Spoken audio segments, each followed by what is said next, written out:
kako se še vse danes nasilje kaže med mladimi? Opažamo, naprimer, da je zdaj veliko več možnosti za nadzor. Mladi si ponavadi delijo lokacijo.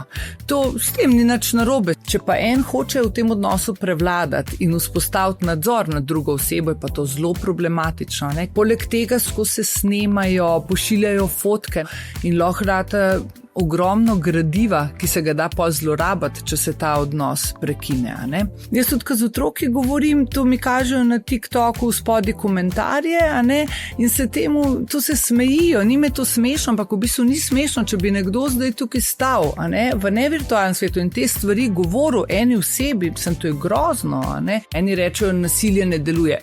Ma deluje, na kratki rok zelo deluje, ampak na dolgi rok, pa v bistvu škoduje vsem. Nasilje je naučeno vedenje.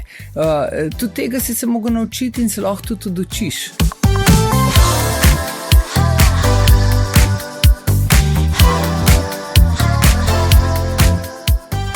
Živjo, dobrodošli, mi smo podcast Uživajmo pametno, kjer se pogovarjamo o vsem digitalnem.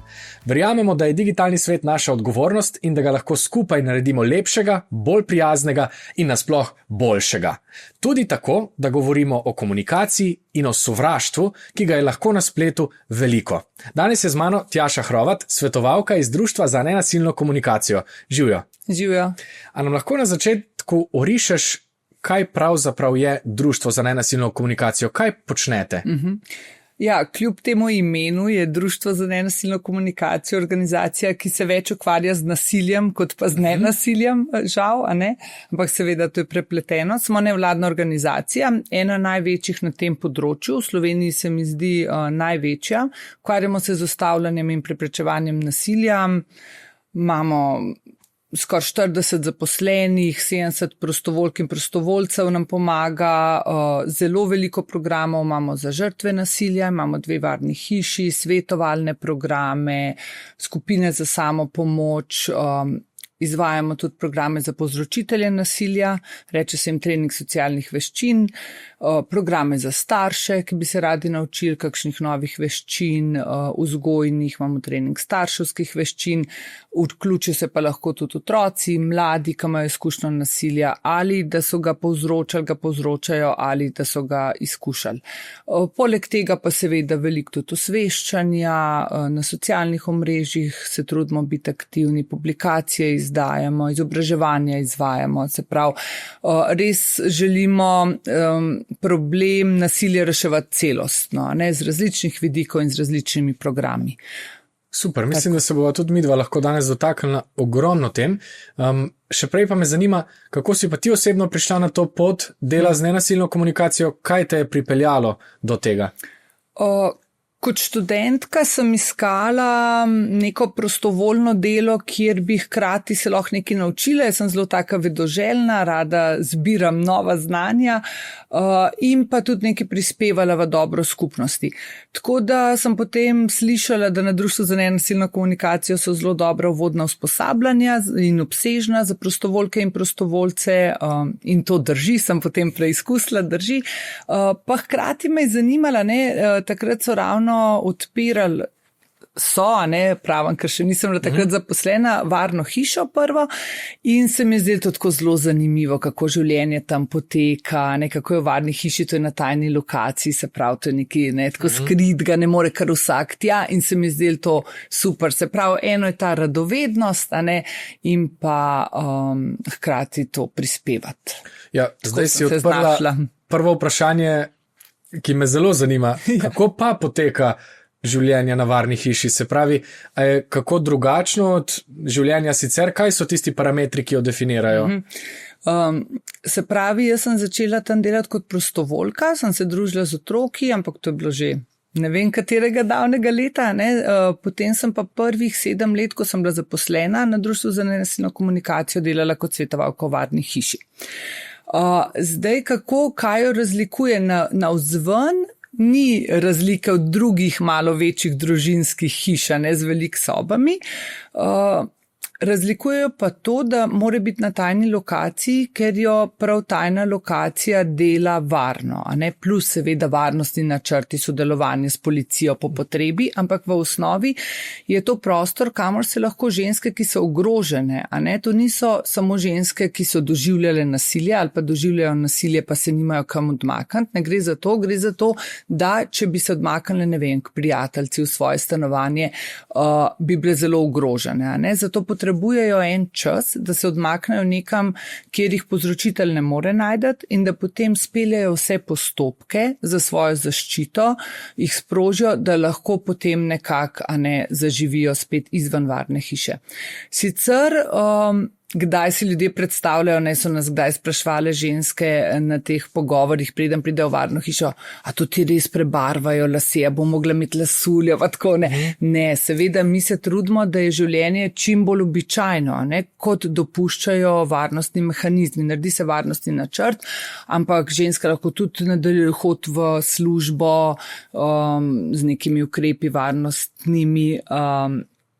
Je pa seveda tako, vsaka ima svojo sobo z otroki, a ne, delijo si pa jedilnico, dnevno sobo, tako da je zelo veliko prilagajanja. Zdaj nekatere tam dobijo prijateljce za celo življenje, se zelo dobro razumejo, se povežejo. Včasih je pa to tudi zelo naporno, saj vemo, ne, tudi kot da bi nas dal z enim cimrom, ne bi nam bilo vedno v redu, a ne. Ja. Tako da je v bistvu to tudi naporno, zahtevno v smislu prilagajanja.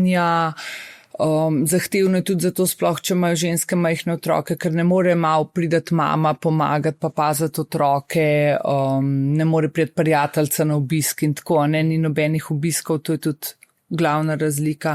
Tako da načeloma, ne, se trudimo čim prej nekako urediti vse, kar se da, da lahko zaživi izven varne hiše, a ne, ker to niso neke toplice, ne. Ja. Kdaj si ljudje predstavljajo, pa kar dobijo varno hišo, ne, in ja, kot da je to kakšna blazna nagrada, ni, ne. Ja, je res pomoč oziroma neke vrste padalo, ki ti lahko pomaga. Tako. Super. Kaj pa je tebe na začetku kariere, recimo, ko si vstopila na to področje, najbolj presenetilo? Je bilo kaj, kar je bilo drugače od tvojih pričakovanj pri delu ali s povzročitelji nasilja, ali pa s preventivo, ali pa žrtvami nasilja?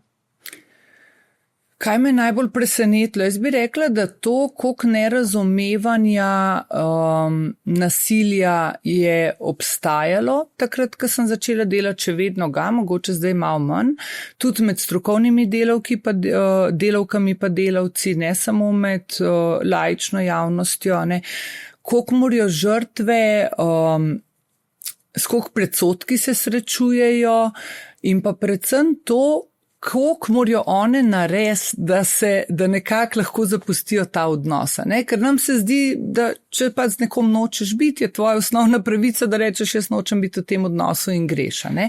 Zdaj pri žrtvah nasilja pa vemo, da so najbolj ogrožene ravno takrat, ko začnejo razmišljati ali pa planirati odhod in ko odidejo, ne? In one morajo takrat sprožiti, ne vem, razne postopke, delati varnostne načrte, ne vem, hodijo na svetovanja, terapije, ne, to je kot še ena služba zraven. Jaz sem tako res prav občudujem jih, koliko zmorejo, a ne, čeprav se jim kdaj zdi, kot da so preplašene, pa da nič ne morajo, ampak one to res toliko zmorejo, ker morajo naresno še eno službo zraven, da se zaščitijo, pa da zaščitijo svoje otroke. Žal, a ne. Sklepam, da, ker si rekla, da je včasih bilo veliko več teh napačnih predstav, da je bilo to še pred časom tako dostopnega in popularnega interneta. Ja. Kako je internet prišel v to enačbo? V bistvu, kakšno vlogo zdaj tukaj igra interneta, ne? Seveda, zdaj z vsem z internetom in spletnimi orodji, a ne, pa z družbenimi mediji, lahko mi zelo veliko naredimo za osveščanje, ne. Včas je bil festival, si šel, ne vem, na Čopovo, imel stojnico in delil letake, a ne, in vemo, kakšen je doseg tega. Ok, na Čopovi kar neki, ampak vseeno, majhana, ne. Zdaj pa lahko mi 1000 dosežemo z neko objavo na družabnem omrežju, ne. Tako da mi vseeno opažamo premike na bolje, kar se tiče osveščanja. Je pa doskrat tako, da v teoriji vse vemo, ko se pa v vsakdanjem življenju srečamo, a ne z nečim takim, pa zelo hitro podležemo spet nekim, zelo zakoreninjena so ta stereotipna prepričanja, naprimer, in jim hitro podležemo. No? Prepričanja, naprimer, ali vse, pa o tem, kaj je nasilje? Ali...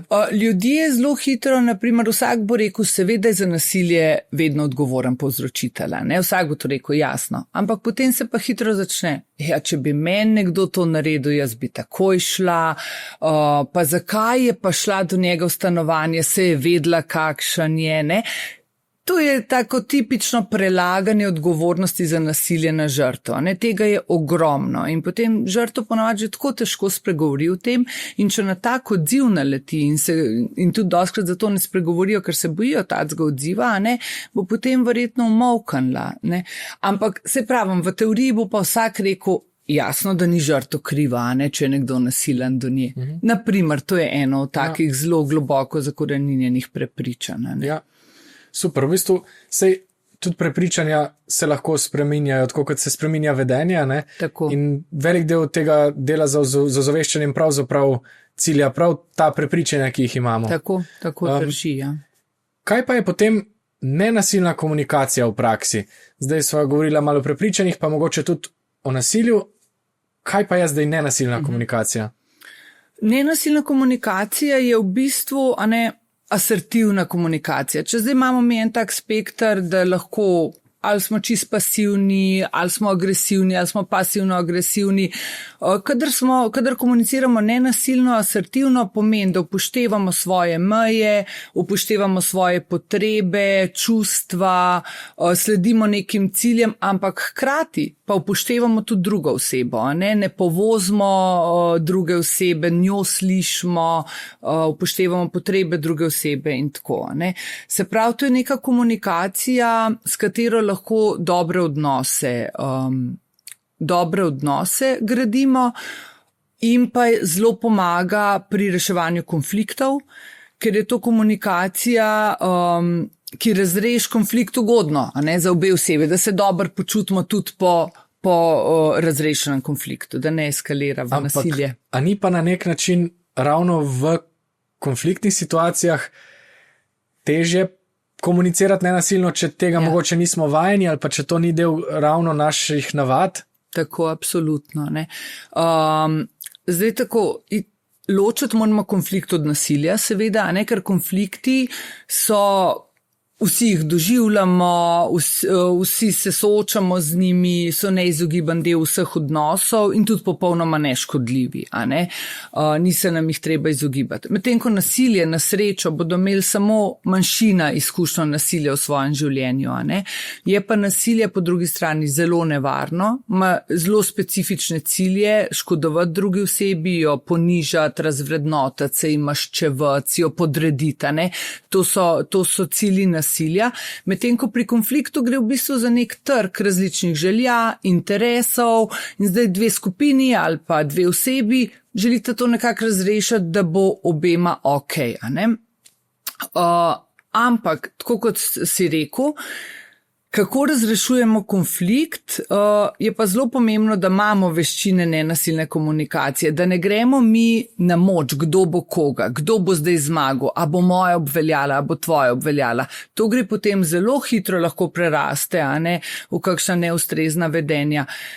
Medtem ko, če imamo pa mi svoj cilj pred sabo ves čas, da hočemo, da bo obema ok na koncu, ko mi dva razrešiva, pa drugače komuniciramo.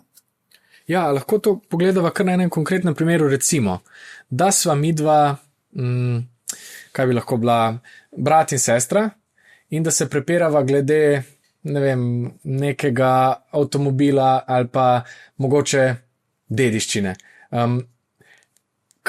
Kaj je tukaj past, kako lahko ta najin konflikt zdaj preraste tudi v neustrezno vedenje? Mislim, da bomo potem to zelo dobro videli tudi, rečemo, v tem živem svetu in na spletu. Jaz čutim, da je ta refleks zelo podoben. Ne vem, če se motim, bova kmalu videla. Ja, zelo dobro je, da mi ne planemo takoj impulzivno. Ja, in to tudi na spletu opažamo. Ljudje so zelo impulzivni, kar nekaj napišejo, ne pa pošljajo.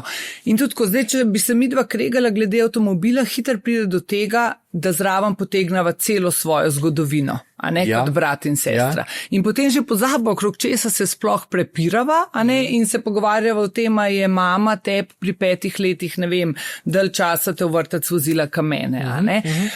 Se pravi, treba je ostati pri stvari in imeti pred sabo cilj. Kaj bi bil cilj zdaj tega, da se midva zmenva okrog tega avtomobila in se skozi vračati k temu. Pri tem pa seveda biti spoštljiv. A ne? Zdaj pri tej spoštljivosti, to zdaj ne pomeni, da jaz spoštujem vsako tvoje mnenje. A ne, jaz se lahko z njim sploh ne strinjam, se mi zdi neumno pa to, ampak vest se mora pa jaz vedno spoštljivo. Se pravi, ne smem te žaliti, ne smem te poniževati, zelo pomaga, če ti znam prisluhniti, če znam slišati, kaj je tvoja stiska, a ne, kaj je tvoje stališče. In če tako razrešuješ, bi potem se najin odnos poglabljal. A ne, nekaj novega bi se eno drugmu naučila. Je neprijetno, seveda so konflikti neprijetni, a ne, ampak so koristni. Super. Spoštljivost ne pomeni nujno, da moram spoštovati vsako tvoje mnenje. To si rekla, pa je zelo zazvenelo, ker pogosto to mešamo ali pa mislimo, da pravzaprav spoštovati osebo pomeni kar spoštovati vse. Tako, ni res, ne? Nikakor ne, ja. Tudi, ne, to je taka past tudi pri nenasilni komunikaciji. Se mi zdi, da ljudem si kdaj napačno razlagajo, da je treba biti ves čas prijazen, pa do vseh prijazen. Ne, a ne, kdaj moramo mi svoje meje zelo jasno postaviti, sploh če nam jih kdo hoče porušiti, takrat je treba pokazati jezo, tudi kaj drugega, ne biti samo prijazen. Sploh ženske imamo dostikrat težave s tem, ker smo ali pa v preteklosti, no, tudi zdaj verjetno bolj vzgajane, da je treba ugoditi, da je treba biti prijazen, ne, avtomatično starejše spoštovati, ne. In to je zelo tak potem ugoden teren za kakšna nadlegovanja, ki se naupaš jasno reči ne, a ne, tega ne dovolim. Tako da ni treba biti ves čas prijazen, spoštljiv pa ja, ne. Tudi jaz ne spoštujem vseh ljudi. Jaz vojnih zločincev, vemo, trenutno se dogajajo vojni zločini, a ne, jaz jih ne spoštujem, ampak to pa ne pomeni, da bom jaz zdaj ga šla ubiti ali pa poškodovati, poniževati, žaliti, ne bom tega storila, a ne. Ne bom pa spoštovala nekoga, ki izvaja vojne zločine. To je zelo v bistvu dober obrat v mislih, ki ga lahko naredimo, zato da na nek način dobimo tudi nekaj miselnega prostora ali pa našega prostora nazaj. Ne? A bi pa lahko rekla, mogoče, da je na spletu pa ravno obratno v teh pričakovanih vedenjih, recimo rekla si, da imamo kdaj težave s tem, da si rečem, starejše moram kar spoštovati, ne glede na vse, ali pa biti do njih prijazen, čeprav bi lahko rušili naše meje. Včasih imam pa na spletu občutek, da je ravno obratno, da velja na spletu, da moram malo da ne biti sovražen do drugih, da je to kar nek način komunikacije. A je ta moj občutek pravi? Kakšne so vaše izkušnje s tem? Ja, žal tudi mi opažamo, ne, da so na spletu tudi ljudje, ki bi se v tem nevirtualnem okolju, ki se ne bi nikoli tako vedeli, žaljivo, imeli take izjave, in tam kar neke zavore popustijo. Zdaj, eno je zagotovo to, da naredijo kaj impulzivno, tudi mi na naših, ne vem, profilih opažamo, kdaj kakšno žaljivo sporočilo, pa je pa naslednji dan zbrisano, a ne, ker nekdo jezen in kar tak pa objav, a ne. Tako da ta impulzivnost zagotovo potem pa pripomore zagotovo tudi to, da se sploh ne zavedamo posledic. Če jaz zdaj začnem na nekoga kričati, če bi jaz zdaj znate začela kričati, te žaliti, ne, jaz bi videla tvojo reakcijo, jaz bi videla, kako da je tebi grozen, da drugi gledajo, kaj se zdaj dogaja, ne.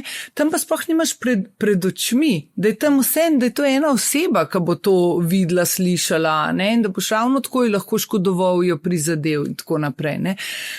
In s tem se potem tudi Kaj je tega toliko na spletu, se zelo normalizira.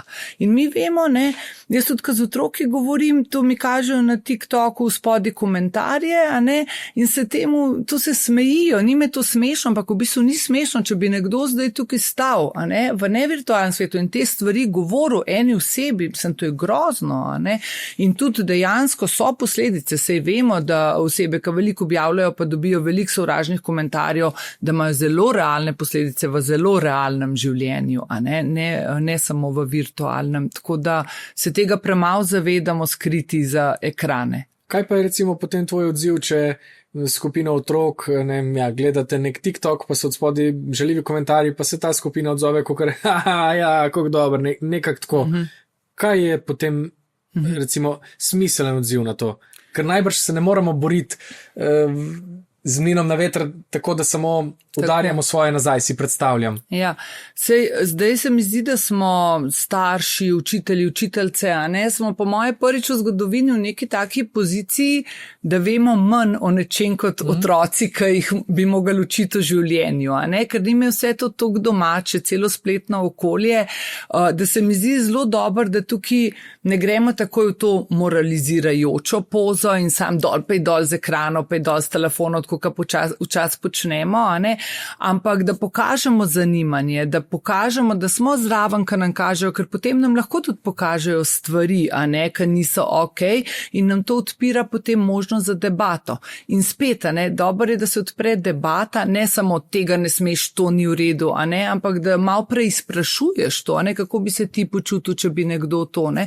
Seveda smo pa starši tukaj tudi pomembni za to, da postavljamo meje, tako kot v realnem življenju moramo tudi otroke učiti, kako na spletu, a ne, kako na spletu se vesti, da to konec koncev ne bi smel biti toliko zelo drugač kot v realnem življenju, a ne, da bi mogli veljati nas voditi iste vrednote, in da jim postavimo neke varne meje, znotraj katerih so lahko tudi varni in ne ogrožajo drugih.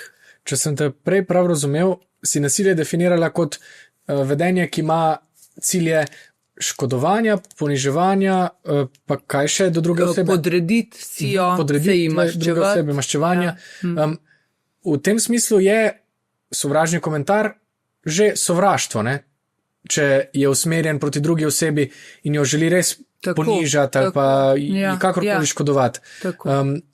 Fino, to je tudi zelo dobro ozavestiti, ne?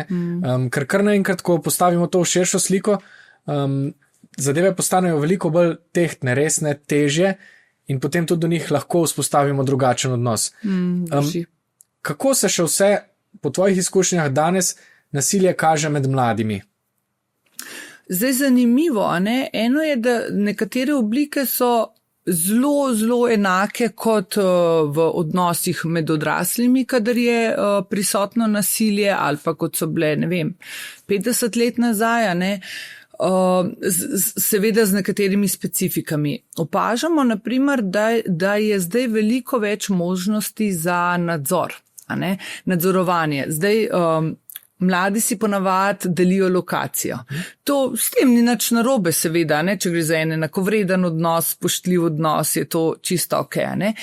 Če pa en hoče v tem odnosu prevladati in vzpostaviti nadzor nad drugo osebo, je pa to zelo problematično, ne? Ker zdaj točno ve, kje se giba. Tudi če gre s prijateljicami, punca vam bo vedel, si bila ob 11 doma, ne? Tako, ali pa kje si bila, zakaj si šla tja, če si rekla, da boste šli v tisti lokal, ne?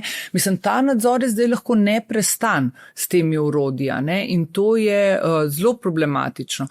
Poleg tega so zdaj v nenehnem stiku, skozi se snemajo, pošiljajo fotke, ne? To je veliko bolj običajno in lahko rata ogromno gradiva, ki se ga da pa zlorabiti, če se ta odnos prekine, a ne? Ampak da ne bomo zdaj samo tako pesimistično, meni se vse, ne samo meni, vsem, ki delamo na tem področju, se zdi, da nasilje se zmanjšuje, a ne? Res je, da en del se ga je preselil na splet, a ne? Ampak sicer v družbi je pa definitivno nasilja manj, a ne? Mi bomo drugo leto, Društvo za nenasilno komunikacijo bo drugo leto praznovalo 30 let. Zdaj, mi ne bi že 30 let ustvarjali na tej poti, če ne bi bilo nobenih sprememb ali pa celo nasprotno, če bi bilo nasilja vedno več. Ne? Je pa res, da nastane en tak paradoks, da ker smo bolj osveščeni, ga hitrejš prepoznamo, hitrejš opazimo in potem se nam zdi, da je povsod zdaj, koliko je nasilja, ampak mi ga zdaj opazimo, prej ga sploh nismo. En tak zelo dober primer se meni zdi, ko sem bila jaz v osnovni šoli. To so fantje naredili špalir po hodniku in ko so šle punce mem, so jih otipavali. To je bilo noro neprijetno in razviti smo mogli številne strategije, kako se temu izogniti. Ampak to je bilo popolnoma normalizirano. Učitelji so šli mem, to ni nihče trzno z očmi, to se sploh ni problematiziralo. To je tako bilo in pa znajdi se, kot veš in znaš. Ko je bila moja hčerka v osnovni šoli, je prišlo enkrat do otipavanja ene deklice. To je takoj, se je sklical, se stank, se je ukrepal, njej ponudil. Mislim, tudi takoj, ko je ena učenka to opazila, je šla povedati učiteljci in tako. Skratka, šola je dala z vsem, kar je lahko zelo jasno sporočilo, to je nedopustno, mi tega ne bomo dovolili. Ja. In to je ogromna razlika. Ja. Celo bi si upal trditi, da je en del aktivnosti na družabnih omrežjih tudi odgovoren za to, da je ozaveščanje med mladimi večje. Tudi TikTok, ki so ga prej omenila, zdaj, ko se spustimo v te algoritme, seveda nam servirajo marsikaj, ampak en del vsebin je lahko tudi zelo koristen prav v tem širjenju pravih perspektiv, jasnega postavljanja mej in tako naprej. Ne? Seveda pa ne ves splet ali pa vse vsebine, tako da je vedno to na uporabniku. A se mogoče potem lahko dotakneva še recimo hujših oblik sovražnega govora na spletu, lahko rasizma, seksizma, mizoginije. Kako pa se te stvari razraščajo na spletu? Ja, tega je ogromno. Mi vemo, da na spletu padeš v nek mehurček in zelo hitro lahko najdeš somišljenike za karkoli. Ja. Če bom jaz zdaj rekla, zemlja ni okrogla, ampak je ploska, bom našla svojo družbo. In potem pri kakšnih problematičnih stališčih, seveda je dobro, da imamo mi skupnost tudi na spletu lahko, da ustvarjamo vezi, to je dobro. Ampak hkrati, če imamo pa mi neka problematična mnenja, se pa lahko na spletu zelo radikalizirajo, ker bomo mi vedno našli ljudi, ki bodo podprli to naše mnenje. Zaprav, če bomo mi zdaj rekli, vse ženske so, ne vem, kaj je groznega v ženskah se govori, naprimer bomo zagotovo najdli tam 100 ljudi, ki bo rekli, ja, res je, tudi jaz imam tako izkušnjo, to so barabe, to te sami izkoristijo in tako, se pravi, pride do radikalizacije mnenj. Ampak zdaj to ne ostane samo na spletu. To moramo mi vedeti. To ne ostane na spletu. En se bo tam potem bo dobil, to svoje stališče bo ukrepil in bo prišel domov in bo rekel, ja, res je, tudi tam so mi rekli te babe in bo, veliko večja verjetnost, da bo povzročil nasilje, ko bo prišel domov do svoje partnerke. Če ima taka prepričanja, ki jih potem utrjuje.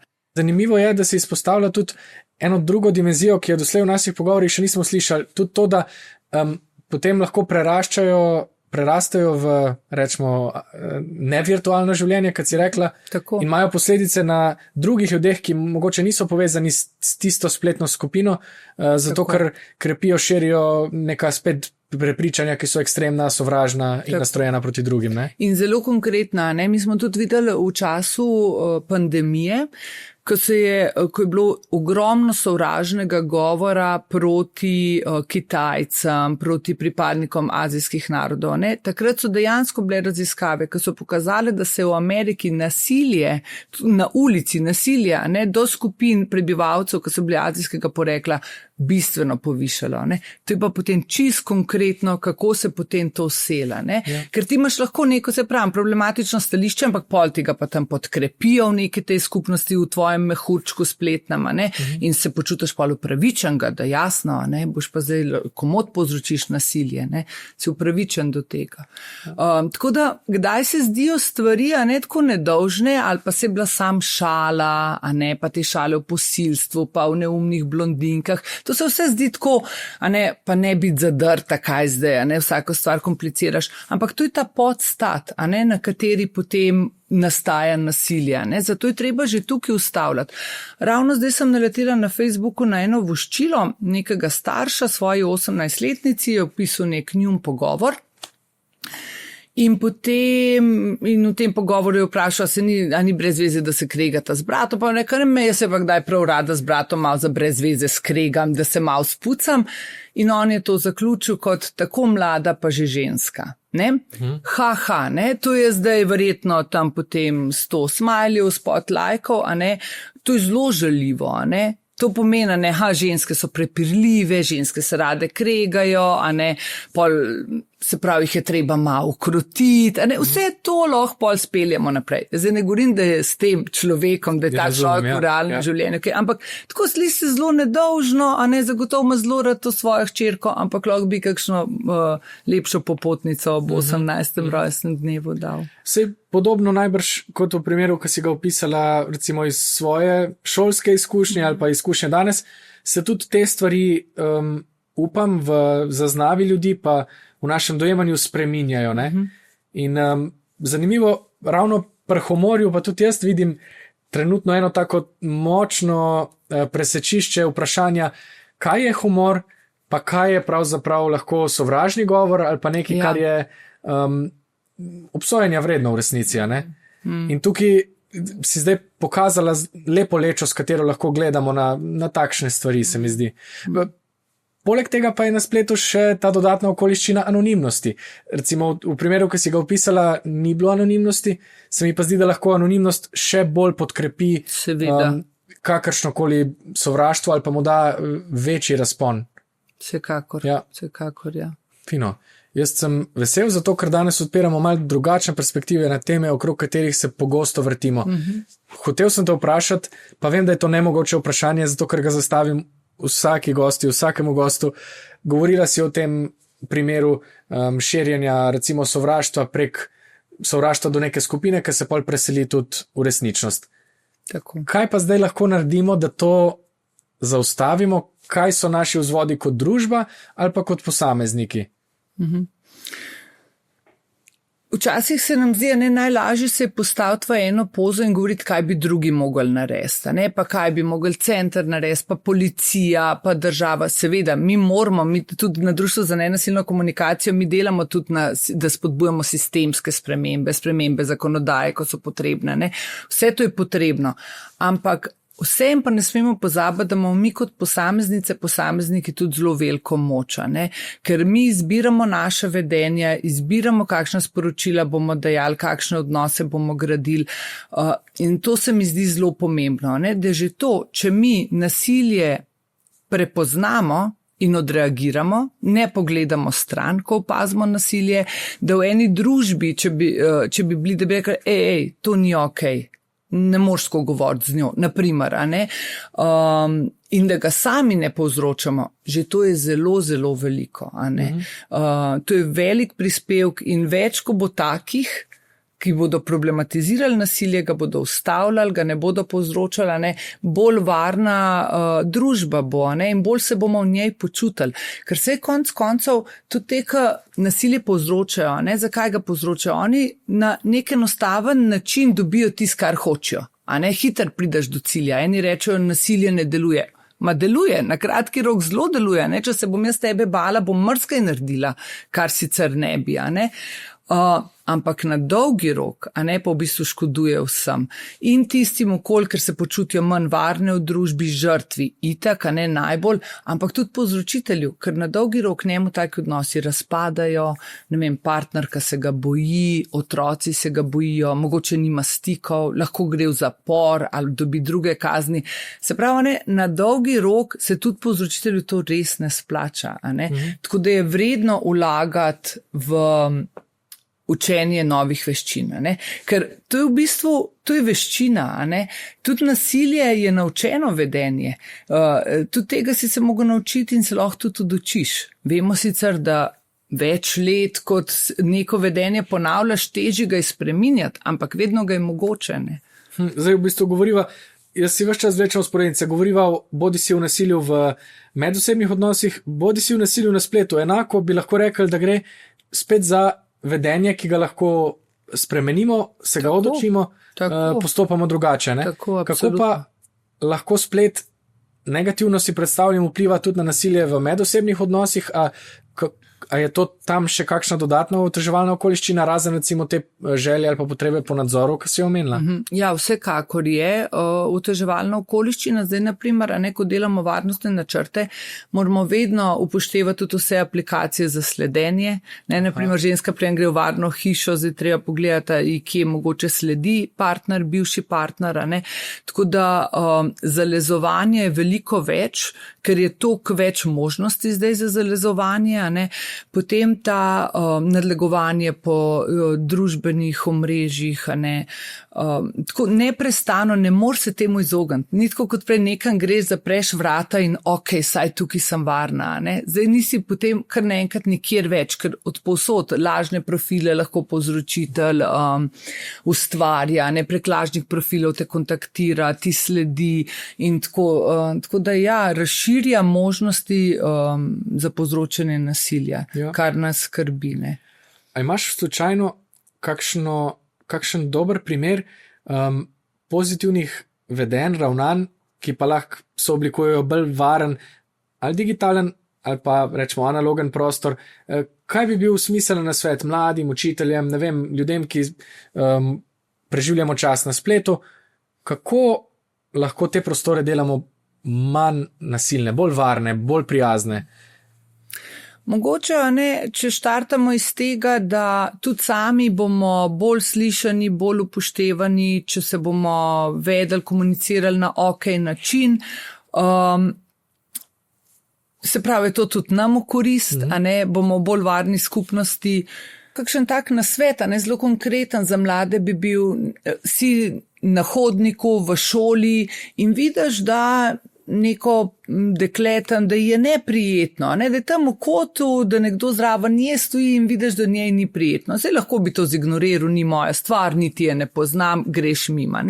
Lahko pa mogoče stopaš zraven, malo na uho, vidiš, da se nekaj dogaja in stopaš zraven, pa rečeš, a greš ti zdaj z mano, jo potegneš stran, ali pa na zabavi je lahko tako, če vidiš, da nekdo nadleguje tvojo prijateljco, da malo pazimo en na drugega in da ne pogledamo stran in da če pa imamo dosti moči in če si upamo, pa tudi da jasno povemo, nehi s tem, tega ne smeš, to ne moš, to ni okej.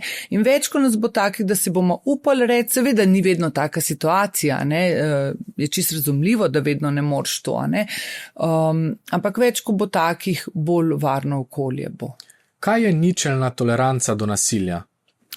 Ničelna toleranca do nasilja je v bistvu to, da mi nasilja ne spregledamo, ne spodbujamo, ne opravičujemo, ne minimaliziramo. Skratka, da je nasilje, da rečemo, da je nasilje v vseh primerih in vseh okoliščinah no-go, se pravi neustrezna izbira. Nasilje v vseh okoliščinah neustrezna izbira. Zdaj eni rečejo, kaj pa če en mene napade? Ja, seveda, ne govorimo zdaj o samoobrambi. Jasno, če bo en mene napadel, bom brcala in kričala in delala vse, kar bo v moji moči, da se obranim. Tukaj zdaj ne govorimo o nasilju, ampak o samoobrambi. Vse ostalo je nasilje napačna izbira v vseh ostalih situacijah.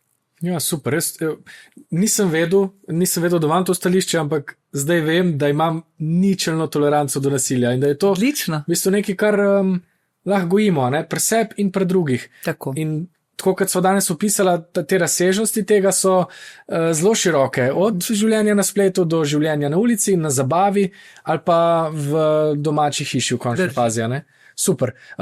Kaj pa predlagaš, da kot uporabniki recimo spleta naredimo, ko naletimo na morje sovražnih komentarjev pod kakšno novico ali pa če na to naletimo med brskanjem po spletu? Kaj je naš smiselen odziv? Zdaj, meni se zdi tukaj zelo pomembno tudi poudariti odgovornost skrbnikov omrežij oziroma portalov, spletnih. Naprimer pri nas, če gre za sovražni govor, mi to brišemo, zato ker nočemo dajati prostora za sovražni govor. In vsi, ki dovoljujejo komentarje, se morajo zavedati, da to prinaša delo, ker je treba to brati in sovražni govor redno odstranjevati, ker drugače pomeni, da ti daješ prostor, da bo nekdo celo širil sovraštvo. To je prvo. Ne? Zdaj mi moramo pa tudi biti pozorni, da ne pademo na vse vabe. Nekateri prav želijo izvati neko provokacijo, se kregati, biti žaljivi, in bodo neko izjavo provokativno napisali in zdaj meni se ne zdi smiselno na to odzivati, ker se lahko potem zapleteš, samo še več prostora daš tej osebi, da razvija, svoja neustrezna stališča, tako da se mi zdi tukaj boljš pač pustiti, da potem to zamre, kot pa da se to v 100 in 200 komentarjev. Če vidiš, da debata ni konstruktivna, to ne govorim zdaj o tem, da se nekdo ne strinja s tabo, jasno, izmenjava mnenje, vedno koristna. Ja, sej tukaj najbrž naletimo tudi na eno čist komercialno zanko dejstva, da je spodbujanje sovražnih komentarjev velikrat v interesu posameznikom, ki želijo doseči velik doseg na družabnih omrežjih in bodo zaradi spodbujanja vključenosti večjih komentarjev dosegli mogoče malo večji doseg.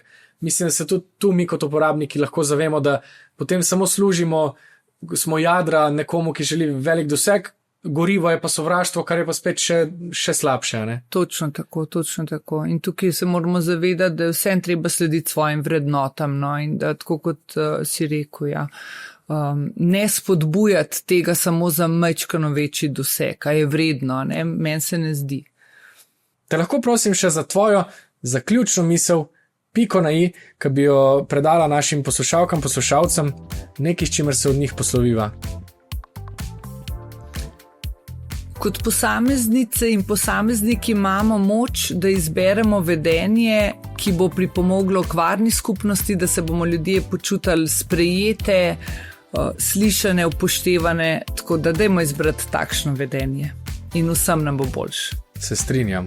Uživajmo pametno.